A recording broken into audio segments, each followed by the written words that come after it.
Welcome to the People Behind Property podcast, brought to you by O'Brien Real Estate. In this series, we shine a light on the personal stories, career journeys, and expert insights shaping Australia's real estate market. Meet the agents, the industry leaders, and the voices behind the O'Brien network, because here it's personal. So let's dive into today's conversation. Jason Mudford, welcome to the show. How are you today? Thank you, Andrew Martin. Good to be here. Great to see you. Now, I was going through a lot of your history, and I think people are going to be amazed at your background and where you started from, humble beginnings, and where you've gotten to today, which is just incredible. And I know I've been working with you for a long time, and we've been mates as well. So who would have thought we would have been doing a podcast together? So it's fantastic. So I thought about the title for this, and we came up with From Paper Rounds to Property Profits, the journey of a hobby developer. What do you think? Yeah, it's a bit about that, isn't it? Yeah. All right, well, let's jump into it. So, mate, let's go back to your history right at the beginning. What was life like growing up in East Keilor, and how did your family's work ethic influence you? Well, I had a very fortunate life or upbringing. Yeah. So I basically had mum that was a nurse who worked night duty, and dad was an accountant actually.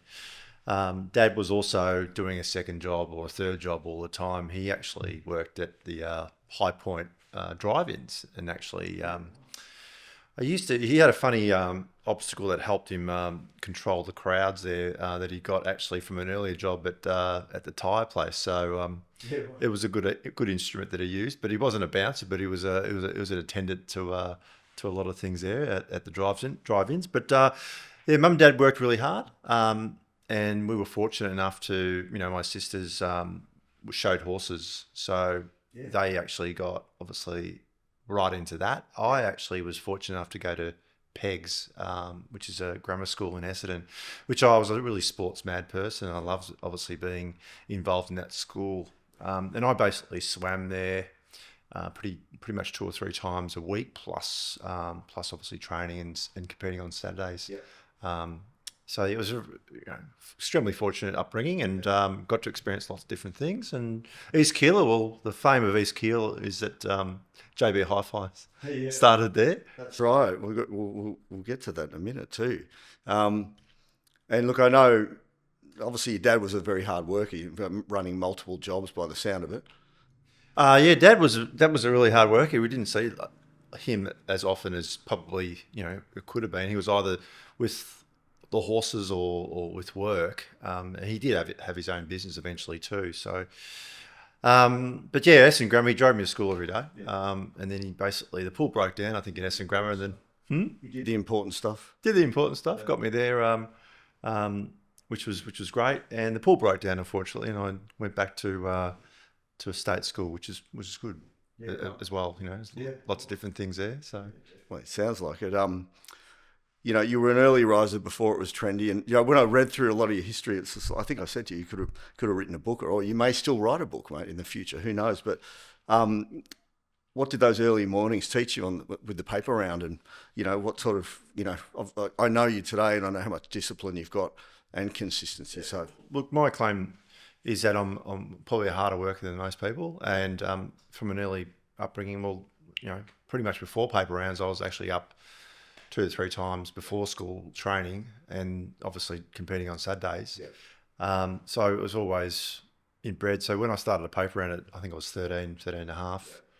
It wasn't easy to get a job at the paper round, but it was 6 days a week. It was in the mornings. It wasn't in the afternoons. That was a bit easier during the heralds, or if you sold them on the streets, it was a bit easier around when the footy finished or the races. Yeah.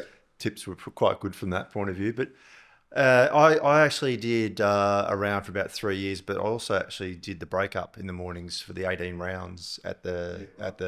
So I was a 4:30 start pretty much. Yeah.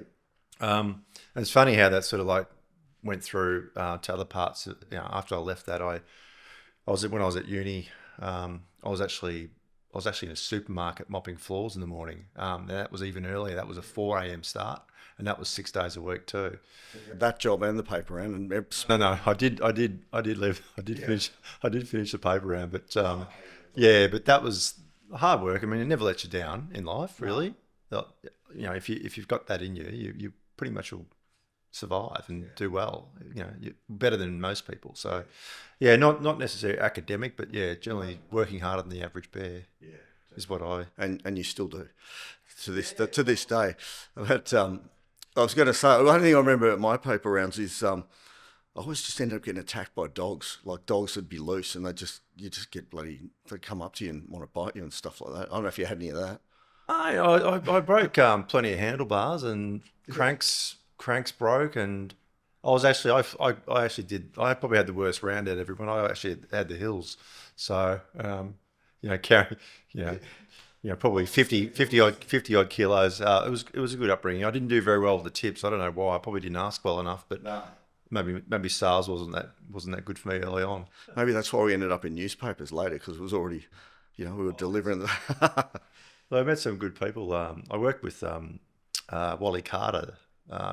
He was a part owner of the news agency, so he was North Melbourne's first premiership. Well, they didn't actually win the premiership, but he was the first AFL, I suppose, grand final coach for North Melbourne, and then coached 200 games and played. But I never knew he was an actual North Melbourne superstar. But he would have been, mid-70s at least when I was working with him. But yeah, he never said that he was actually one of the Hall of Famers of the AFL. Well, I found out afterwards. Pretty much, I think I found out after he passed away. Yeah, from his son.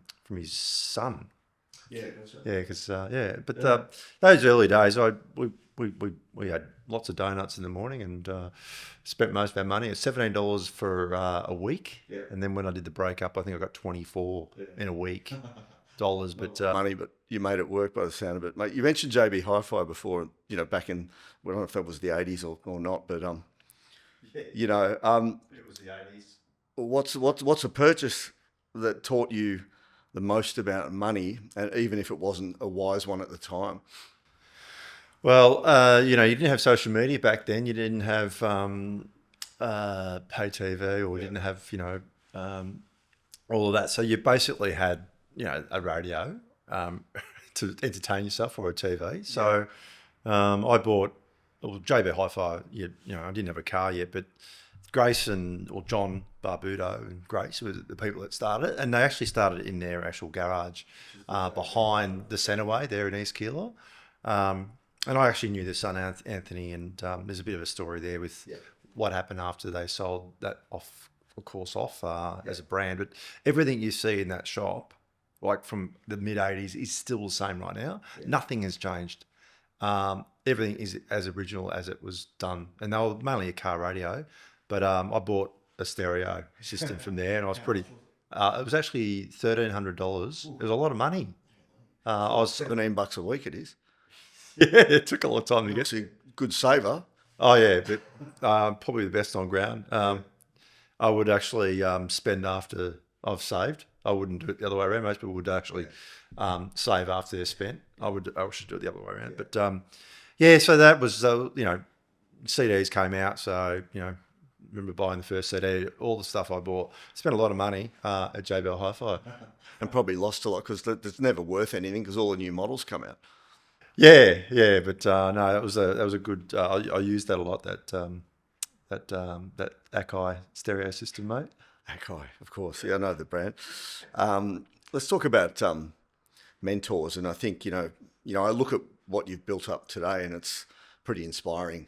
Where you've come from, and you mentioned that you don't often realise some of the mentors you've had until much later. Can you share, say, one mentor that kind of shaped so it's to make it relatable in regards to people that are listening to this podcast, I would say my director I had 4 directors when I was in real estate, but I would say one of those, 2 of those 4 directors, although they all had an impact in my life. When you'd gone into real estate, right? Real estate, yeah. I mean, I could say Wally was a mentor, but because as a humble person, I learned obviously, he never spoke about who he was. He sort of indicated a little thing. I know I was a North Melbourne supporter, but I never really asked him. But I just thought he didn't really look like a footballer. No.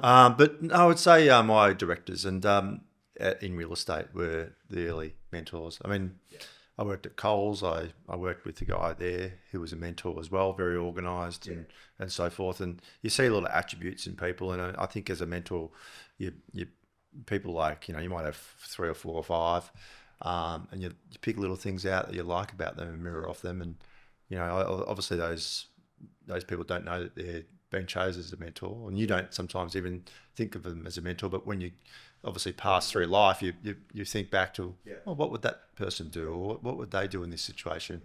And so it's I would say those directors, but particularly I think one of the mentor things for real estate directors is to help agents not just list and sell, but actually be, I suppose, an investor in real estate. Because if we can help people invest in real estate, it's good for them and it's good for us, their longevity in real estate. So I just didn't learn about real estate. I learned about property, and I learned about actual homes or houses. So I worked in Essendon and Moonee Ponds, and we were selling unrenovated homes a lot, period homes a lot, and also an area that was changing. So there was a lot of development going on. So we learned about that. So it was actually really creative. And so those 2 directors, I learned a lot about, because they were also property investors, and they invested. So I learned a lot from them and got inspiration from them. And I think if you don't, you've got to find someone like that in your life, or a couple of people like that in your life. Otherwise, you're going to default to your natural thinking, which might be negative, which probably is most of the time, or it's going to be avoidance, or it's going to be procrastination. Depends on who you hang out with, those 5 people. You got to make sure you hang out with those people that sort of like change the way you might think a little bit in regards to progressing in your life and where you want to go. I was just thinking, like, that psychology you've got around not wanting to work harder than everyone else, but just, I guess work harder than anyone else. When did that kind of kick in? It's obviously early. Well, I remember when I went to Essendon Grammar, and I was actually doing like 2 or 3 hours of homework a night, right? I remember that. And I think maybe I tried harder than everyone else, but like I remember I had like even David Rees was one of my English teachers, and like he called me Mudders. That was his nickname for me. But I look at him, and he was an English guy with curly hair. He was cool. He always wore shorts, and in school and so forth like that. And I just thought, well, mate, I wanted to make him happy. So I think working hard is please someone. Like, I think it pleases myself.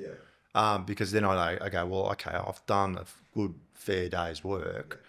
I'm happy. I can go home. I can actually sleep well, and I would work back until I felt that I did enough, more than actually enough, but felt that I actually overachieved. And so you're still doing that. Like your current role is obviously GM at O'Brien Real Estate Corporate. That hasn't changed. Like you still. Yeah, well, look, I remember looking at my tolls back when I first started at Berwick in 2010.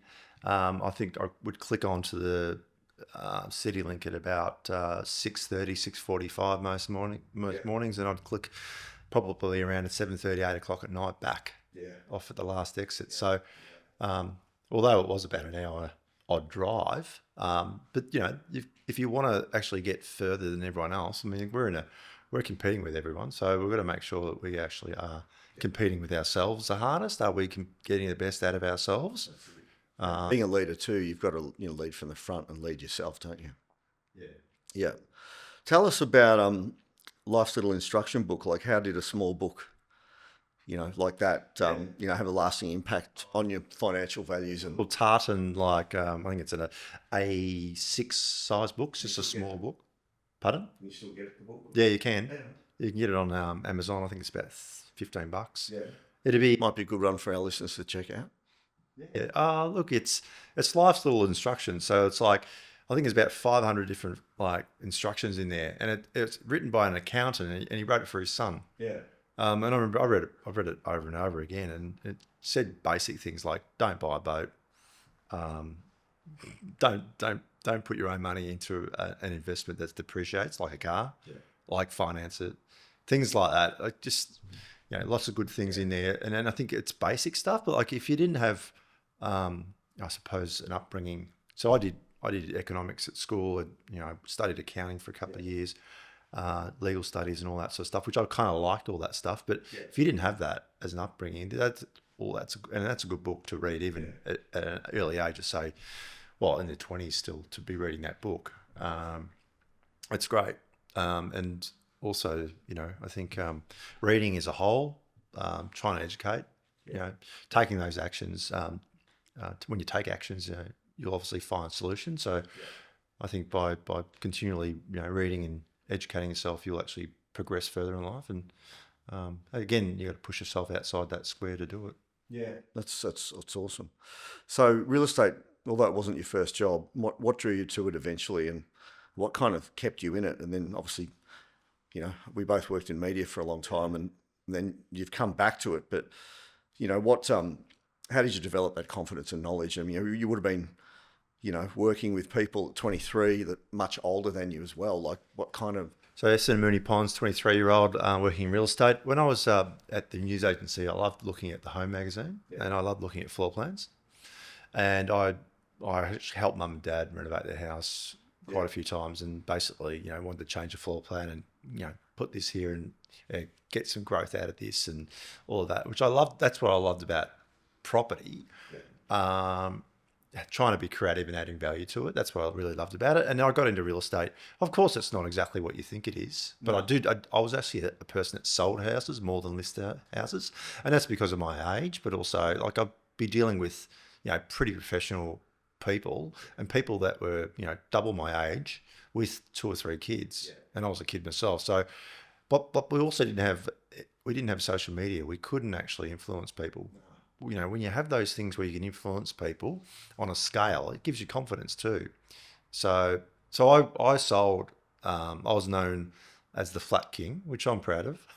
So I sold a lot of flats, but also sold a lot of unrenovated homes to investors and to first-home buyers.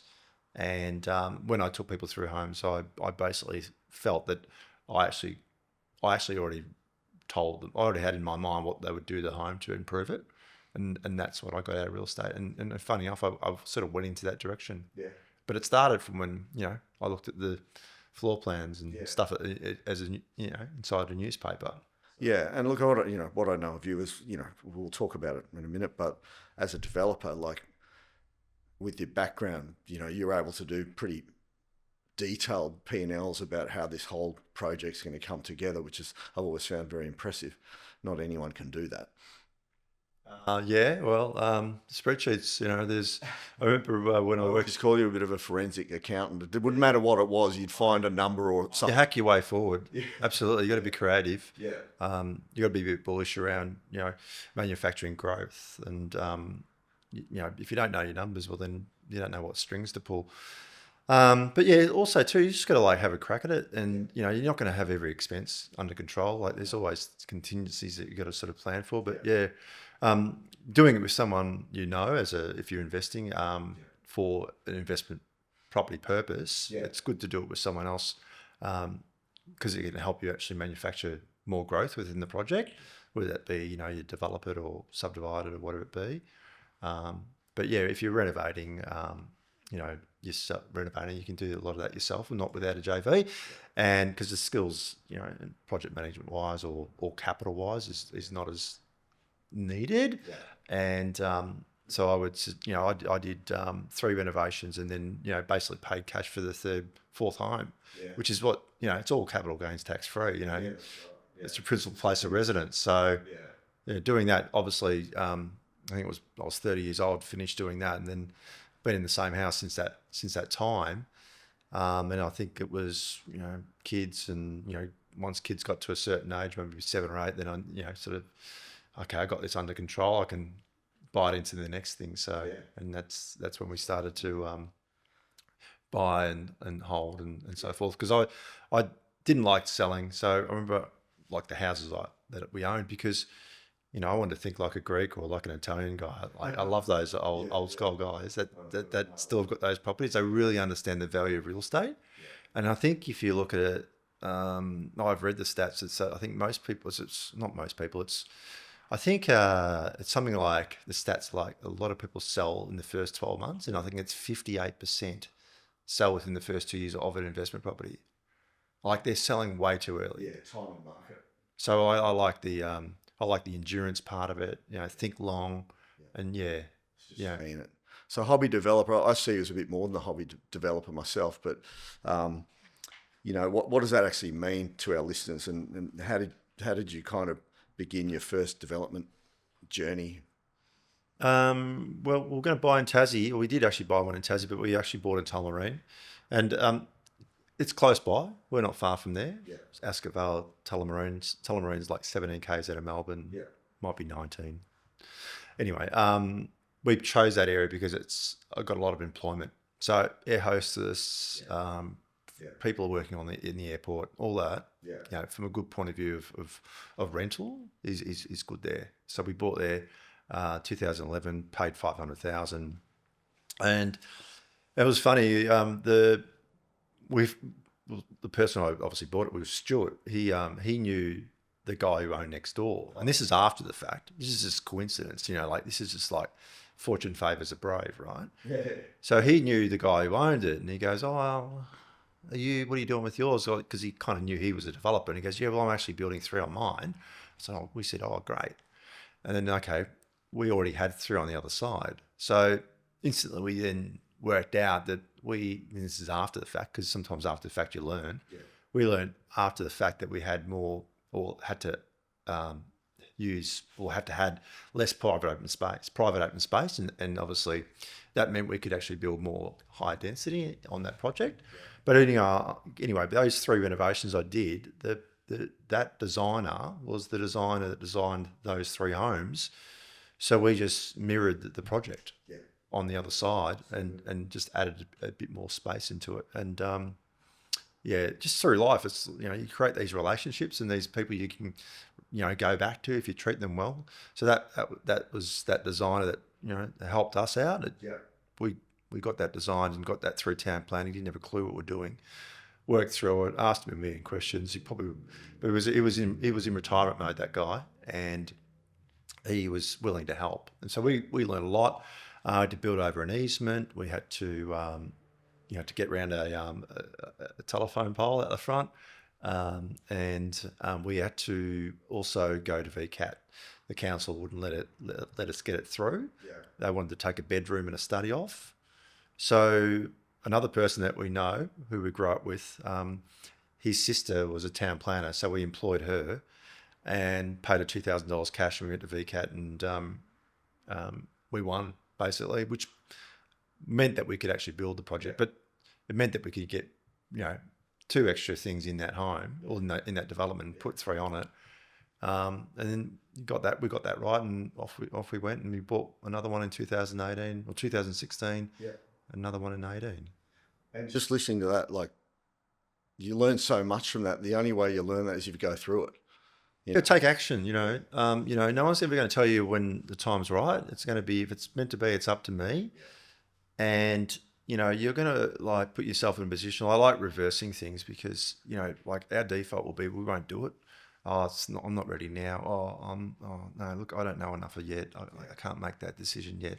Look, and that will be all like what your upbringing was like. Those if you hung around people that weren't risk takers. Not that it's a risk. It's a risk not to take a risk, right? Isn't it, in this life? Yeah. And we're very fortunate in this country. There's a thing, optimism, rational optimism. Like, we are getting richer and we're getting better. Yeah. Believe it or not, we are. Yeah. And most people think that we aren't. If you've ever, I think his name's Matt Ridley. He wrote The Rational Optimist, which is a good book. And it's a book about science and economics. And he's a scientist and an economist, and he merges the two together and actually comes up with rational optimism or rational thoughts. And he did a study. It was like, he asked a lot of people, I'll ask you the question now. So has worldwide poverty increased, decreased, or stayed the same over the last 20 years? Yeah. I think it's increased because of population. Worldwide poverty has increased. There you go. So point is, default thinking, negative. So you said it to increase, right? So the fact is, 85% of people said the same thing, and 85% were wrong.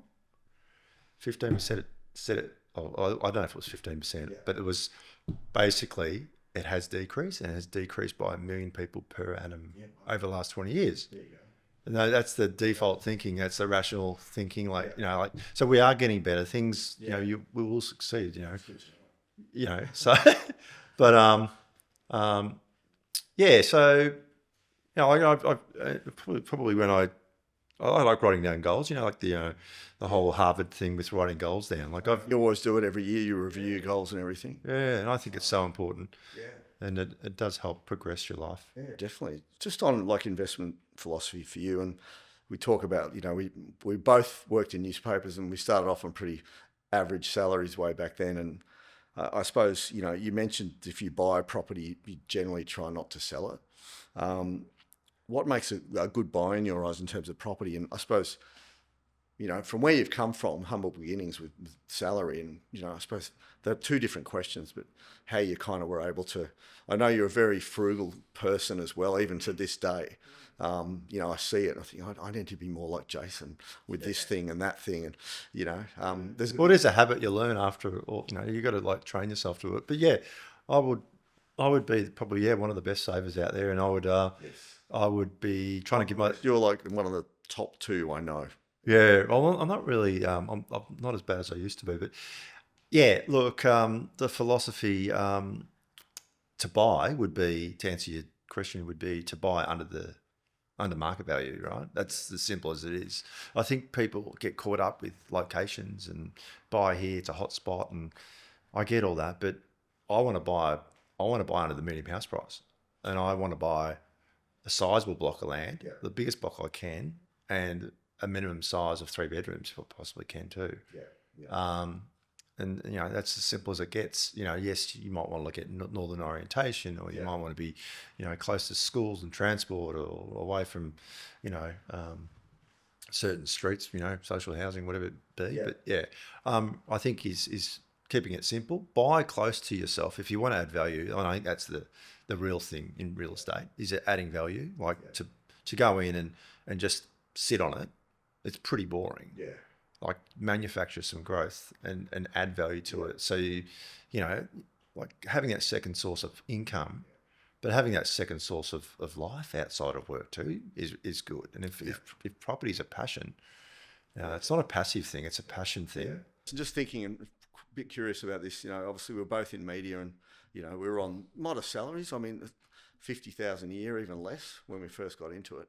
I mean, when you looked at where you are today, when you own multiple investments and properties and shares, and owning your own family home and doing all these things, like it's a long way away from a $50,000 salary in an entry level job. Are there any kind of how did you do it? Well, most people that own an investment property earn about 80 grand, right? So, like, I don't think you only need 20% to put into a property to own it, right? 80% obviously lent to you, right? So, 80, as long as you've got serviceability and you haven't got obviously too much debt, but ideally, it's all you really need. Stability is important. And if your wife's working as well, it's even better. Danielle works, so that certainly does help. Yeah, I think just you steadily build up, and your salary, that is, and invest in yourself, but modest, and try and taxation minimization. There's a lot of that. So I've been going on that COVID idea that I talked to you about before offline. Is that people took $10,000 of super out, and yes, they put it back in, and yes, they paid 15% to go back in. But they got a tax deduction, and if they paid 30% tax, that's still $1,500 up for doing nothing, and that's totally legal to do that. That's right. So out and back in. Yeah. Whether you put the same 10 grand back in, or just put another 10 out of your own pocket back in, but there's ways. And look, financial advisors, if you've got a home loan, if you've got a home loan, you get one valuation per year for free.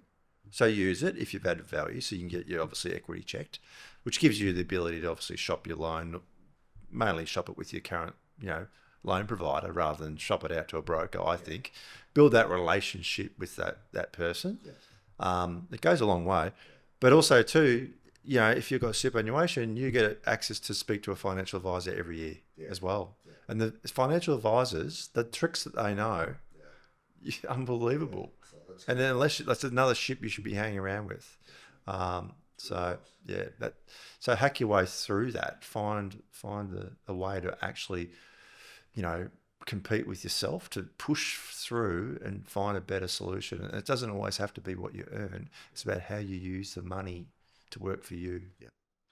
What are three things some of our listeners could do to their properties if they were looking to improve? What a couple of things maybe you'd recommend? Look, I kind of think, well, floors and walls. Yeah. Those sorts of things, painting and obviously floors. Two good things. Look, you should have a natural instinct about what you should do. If you're in real estate, you should, and if you learn enough about it and researched and educated enough about it, it depends on the home. But ideally, my idea would be try and buy a property that you can subdivide. If you can buy a corner block, even better. We've bought 2 corner blocks. And we both of them had easements, and it's funny, people go, "Oh no, I'm not going to build on that because there's an easement on it." But we built over the easement on both occasions, and one of the easements didn't even have assets in it. So we, hacking through to get further is I like to try and test things and not break rules, but try and hack a better outcome. And so, we went through a process with Western Water at the time, and the council was saying you can't build over us. We're saying, well, hang on, you don't own the asset inside the easement, so it doesn't matter what you say. And then we had to just get the letter from Western Water saying there's no assets in there. Yeah. There's no water assets in there. So we built. And you won that too. Yeah. And most people would actually look at that. But some corner blocks do not have assets over the easement because they will stop the sewer at the other house. Yeah. There's no point taking it through because it depends on which way the land slopes. Yeah. So if the land slopes the opposite way, it slopes away from the street. Obviously, it's most likely going to stop because you can't push the water up the other way too easily, right? So it have to be. So there's lots of things like that. And I've seen what you do with council rates as well, which is bloody impressive for how you go about that. So just with valuations and stuff like that. But well, that was a COVID thing. Yeah, that's good. Which I think that saved us $10,000 to $15,000. So I recommend that for any investor that's really wants to try and hold property. Yeah. Is that you don't take the word for the council. No. About what your property's worth, and you try and challenge it. I think that's a really good strategy. They've got this 2% cap, but that's really not a 2% cap on the valuation of the property. So it means obviously that can go over 2%. So therefore you've got to be a bit, I think. Yeah, I think especially now with land tax as well, it's probably even more important. But you talk about, well, you've built successful projects and by building ships, and that's quoting you. You talk about partnerships, relationships, and mentorships quite a bit. What's the golden rule for entering into property partnerships? Well, do it with someone you know, ideally someone that you trust and so forth. But have an agreement that's actually set up by a solicitor as a JV type of thing. So if you're going to be clear on the roles you have. So for instance, one might be a financer, the other one might be the project manager. Yeah. So you would pay, the project manager should get paid. Yeah. And generally speaking, 10% no, not that much. Yeah. So there should be a fee on the purchase. So whoever finds the property should get paid. And that should be around 1%, not 2%, but around 1%, depending. Okay, and then there should be a fee of around 3 to 4% on the project building. All right, so that should be paid to the person that's doing all that work.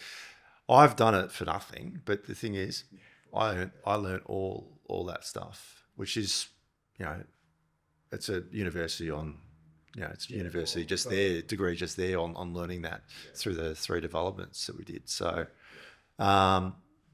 So, but yeah, I think, like, also to have an outlet, you can actually, um, you know, get that partitioned. So when you subdivide, you know, he or she's taking one, you're taking the other one. Yeah. So that because You still get your own property out of it as well. Yeah.